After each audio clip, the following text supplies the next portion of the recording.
മഴയത്ത് കൈ തോത്തൊക്കെ കൊടുത്ത് ഇരിക്കുന്നു. വണ്ടിയിലായിരിക്കും നല്ല തോന്നല്ലേ ഞാൻ മഴയത്തൊക്കെ. നിന്റെയും കൂടി ഒരു പുറകെ ഉണ്ടായിരുന്നു. മഴയായാലും വീട്ടിൽ ഇരിക്കൂലടാ. മഴ നല്ല വൈബാണ്, കുഴപ്പമില്ല. ഇവിടെ കണ്ടുണ്ടോ? ഇവിടെ കിടക്കുന്നു, നോക്കിക്കോ. കണ്ടം തേങ്ങ ഇല്ലാത്തപ്പോഴാണ് അവനോട് എഴുന്നള്ളിയത്. എന്നിട്ട് കറണ്ട് ഉണ്ടാകുന്നു.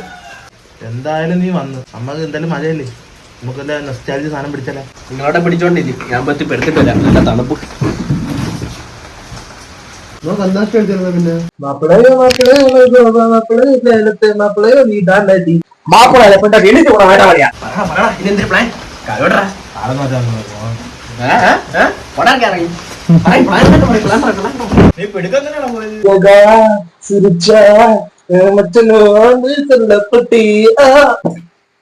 മുഴക്കോലും എടുത്തോണ്ടാ